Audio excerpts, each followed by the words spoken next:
लेकर प्रधानमंत्री को स्वयं आपसे थैंक यू बोलना पड़ा और कहा कि आपने मुझे मेरी जाति भी ठीक से याद रखी। प्रधानमंत्री जी अपने जवाब में इस तरह की बात करके राजनीति की। हमारे मुसलमान भाइयों की महिलाओं को हक मिले। कृषि मंत्री कहते हैं कि हमने देश में 75,000 किसानों को आमदनी दूनी कर दी। जिस देश के कम से कम 75 करोड़ किसान की खेती किसानी पे लोग निर्भर हैं, वहाँ पे वो संख्या गिना रहे 75,000 की। देश को ईश्वर को ही बचाना पड़ेगा, सरकार तो नहीं बचाएगी। उसके बाद भी सरकार के लोग जो है हंगामा काटा कि विपक्ष ने कहीं ना कहीं महिलाओं को, इनको केवल मतलब इस बात से कि कितना बड़ा प्रोपेगेंडा कर लें और विपक्ष को कैसे बदनाम कर। जो सरकार के लिए 10 मिनट का काम था वो पौने 3 साल में नहीं किया। खुद तो महिला विरोधी हैं, खुद महिलाओं को न्याय नहीं दे रहे हैं, खुद हक नहीं दे रहे हैं, अधिकार नहीं दे रहे हैं और विपक्ष के खिलाफ प्रोपेगेंडा कर रहे हैं। आज हमारे साथ में बदायूं मैं इसमें लोकसभा सांसद और मुख्य सचेतक धर्मेंद्र यादव जी आजमगढ़ से बदायूं तक के पूरा जो सफर है उसको लेकर लगभग 5 मिनट हमारे साथ में चीजों पर चर्चा रहेगी। सर पहले बहुत स्वागत है आपका। सर धन्यवाद विपिन जी। मैं सर आपसे जानना चाहूंगा जिस तरीके से अभी जो महिला विधेयक का जो पूरे देश ने देखा, संसद में आप जिस तरीके से पूरा दहाड़े जिसको लेकर प्रधानमंत्री को स्वयं आपसे थैंक यू बोलना पड़ा और कहा कि आपने मुझे मेरी जाति भी ठीक से याद दिला दी। सर किस तरीके से देखते हैं? देखिए, प्रधानमंत्री जी अपने जवाब में इस तरह की बात करके राजनीति कर रहे हैं। मैंने एक ही बात कही थी उस समय जब माननीय प्रधानमंत्री जी भाषण दे रहे थे कि माननीय प्रधानमंत्री जी, आपने जब से प्रधानमंत्री पद के उम्मीदवार बने तब से अक्सर इस बात को कहा कि मैं पिछड़े वर्ग से आता हूं। तो मैंने यही सवाल उनसे किया, जब आप पिछड़े वर्ग से आते हो तो आपके द्वारा किए हुए ड्राफ्ट में आखिर पिछड़े वर्ग की महिलाओं को स्थान क्यों नहीं है? ये सीधा मेरा सवाल था। हालांकि वो रिकॉर्ड में नहीं आ सकता था, माइक मेरे पास नहीं था, मेरा यही सवाल था। तो इस पर उन्होंने कहा कि नहीं धर्मेंद्र जी, आपको धन्यवाद कि आपने याद दिलाया। मैं उनको ये याद नहीं दिला रहा था, मैं उनको ये याद दिला रहा था कि पिछड़े वर्ग के होने के नाते आपका कर्तव्य था कि इस बिल में पिछड़े वर्ग की महिलाओं को भी हक मिले, हमारे मुसलमान भाइयों की महिलाओं को हक मिले। ये हमारी मांग थी। वो अलग बात है वो राजनीतिक तरीके से उस चीज को कैसे घुमाना चाहते हैं, ट्विस्ट करना चाहते हैं, क्योंकि बीजेपी के लोगों ने ट्विस्ट करना ही सीखा है। बीजेपी के लोगों ने लोगों को न्याय देना नहीं सीखा, बीजेपी के लोगों ने वादा पूरा करना नहीं सीखा है। आप सोचिए 14 के चुनाव से लेके 24 के चुनाव तक जितने इनके घोषणा पत्र हैं, जितने इनके भाषण हैं, एक भी भाषण और घोषणा में खरे नहीं उतर पाए। 14 में इन्होंने कहा किसानों की हम स्वामीनाथन सिफारिश लागू करेंगे। जब हम 2026 में यही सवाल कृषि मंत्री से करते हैं तो कृषि मंत्री कहते हैं कि हमने देश में 75,000 किसानों को आमदनी दूनी कर दी। जिस देश के कम से कम 75 करोड़ किसान की खेती किसानी पे लोग निर्भर हैं, वहां पे वो संख्या गिना रहे 75,000 की। ये उनकी सफलता का रेशियो है। यही बीजेपी के लोगों ने जब 55 रुपए $1 के बदले 15 रुपए था, 60 था, तो ये उस समय के प्रधानमंत्री जी की मजाक उड़ाते थे, जिसमें स्वयं माननीय वर्तमान प्रधानमंत्री जी से लेकर उनकी पूरी पार्टी। और आज वही डॉलर के मुकाबले में हमारा रुपया गिर के 95 पे पहुंच गया है। आप सोचिए, मैंने सवाल किया देश में संसद के अंदर कि वित्त मंत्री जी बताएं कि अब साख कहां गई माननीय प्रधानमंत्री जी की, अब देश की साख कहां है?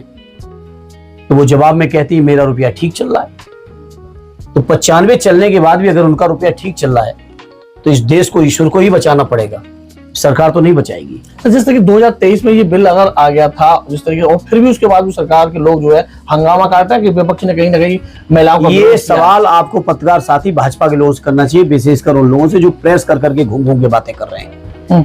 ये बीजेपी से ज्यादा, बहुत जिम्मेदारी से कह रहा हूं, बीजेपी से ज्यादा देश के अंदर महिला विरोधी कोई दूसरी पार्टी नहीं है। बीजेपी को महिलाओं के हक, न्याय, अधिकार से कोई मतलब नहीं है। इनको केवल मतलब इस बात से कि कितना बड़ा प्रोपेगेंडा कर लें और विपक्ष को कैसे बदनाम कर लें। आप सोचिए 2023 का बिल था, सर्वसम्मति से संसद ने पारित किया, दोनों सदनों ने पारित किया, महामहिम राष्ट्रपति जी ने उस पर अपनी मोहर लगा दी।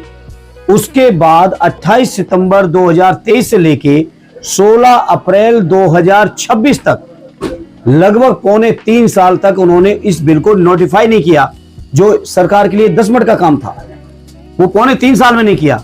खुद तो महिला विरोधी हैं, खुद महिलाओं को न्याय नहीं दे रहे हैं, खुद हक नहीं दे रहे हैं, अधिकार नहीं दे रहे हैं और विपक्ष के खिलाफ प्रोपेगेंडा कर रहे हैं। आखिर इनकी नीयत साफ थी तो 23 में इन्हीं का ड्राफ्ट किया हुआ बिल था, कोई यूपीए का तो या इंडिया अलायंस का तो नहीं था, समाजवादियों का तो नहीं था।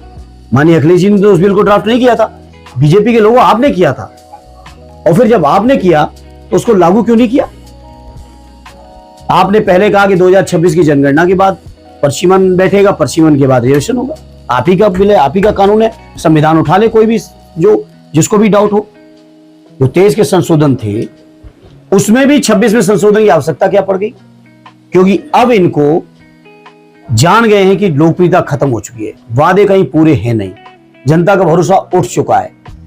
अब इनको लग रहा है कि हम गलत परसीमन करके, जो इन्होंने आसाम में किया है, जम्मू कश्मीर में किया है, ऐसे ही करके देश की सत्ता पर हमेशा बने रहेंगे, जिसका विपक्ष के लोगों ने विरोध किया। और मुझे फक्र है हमारे राष्ट्रीय अध्यक्ष आदरणीय अखिलेश यादव जी ने बहुत डटकर न केवल विरोध किया बल्कि इस बिल को गिराने का काम किया।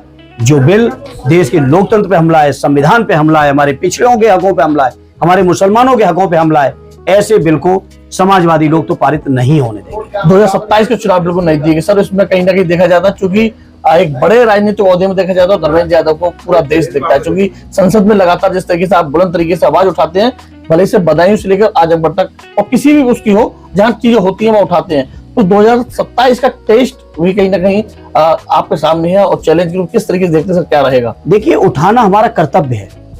पार्टी ने हम पे भरोसा किया, 3 अलग अलग सीटों से पार्टी ने मुझे मौका दिया, उन क्षेत्र के लोगों ने मुझे आशीर्वाद दिया, तो ये मेरी जिम्मेदारी है, कर्तव्य है, किसी भी कार्यकर्ता की जिम्मेदारी है, उसको मैं पूरा कर रहा हूं। उसमें कोई आपको ये नहीं दिमाग में लाना चाहिए और ना सोचना चाहिए, ना आपको सवाल करना चाहिए कि कोई एक्स्ट्रा ऑर्डिनरी बात है। तो हमारी जिम्मेदारी है।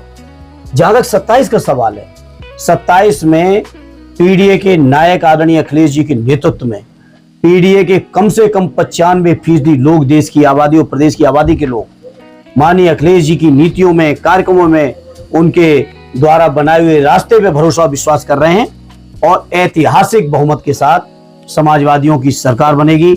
माननीय अखिलेश यादव जी मुख्यमंत्री होंगे और सामाजिक न्याय के राज्य की स्थापना उत्तर प्रदेश के अंदर अगले मार्च 2027 तक हो जाएगी। एक सर आखिरी सवाल रहेगा सर आपसे, जिस तरीके से यूथ है वो आपको रोल मॉडल मानता है, क्या संदेश देना चाहेंगे सर यूथ के लिए? नहीं, यूथ के लोगों के बीच मैं इतना ही कहूंगा कि मेरे नौजवान साथियों, मेरे भाइयों, बीजेपी के लोगों ने बहुत गुमराह किया है, आपके जज्बातों के साथ खेला है।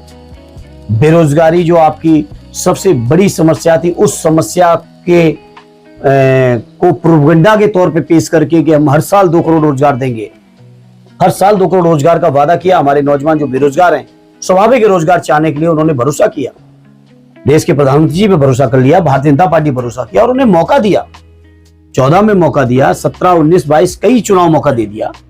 लेकिन आज हमारे नौजवान लोगों, मैं ये कहना चाहता हूं, देश के अंदर बेरोजगारी की दर सबसे ज्यादा कभी बढ़ी है तो आजादी से लेके अब तक वर्तमान में भारतीय जनता पार्टी सरकार ने बढ़ाई है। इसे ऐसी भारतीय जनता पार्टी के लोग जिन्होंने आपके जज्बातों से खेला है, जिन्होंने आपके बेरोजगारी का दुरुपयोग किया है जज्बातों को फैलाने में, ऐसे लोगों को सबक सिखाने की जरूरत है।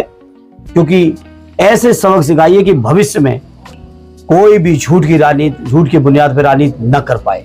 ऐसा सबक हमारे नौजवानों को 27 में सिखाना चाहिए बीजेपी के लोगों को। सर आखिरी सवाल रहेगा, जिस तरीके से बदायूं की अगर खास की बात की जाए, क्योंकि बदायूं में सबसे ज्यादा आपका कार्य क्षेत्र रहा है, तो मैं ये पूछना चाहूंगा आपसे कि आपके जो करीबी नेता हैं और कार्यकर्ता हैं, कुछ आपकी तारीफ भी करते हैं, कुछ आलोचना भी करते हैं, तो उसको लेके क्योंकि दोहरी प्रतिक्रिया इसको कहा जा सकता है, तो सर इसको किस तरीके से? अरे आंतरिक लोकतंत्र है पार्टी का, आंतरिक लोकतंत्र है। घुमा दिए सर बात को तो आप तुम्हारे साथ में बदायूं से इस समय जुड़े हुए हैं आजमगढ़ सांसद धर्मेंद्र यादव जी, सौरभ के साथ विपिन यादव बदायूं।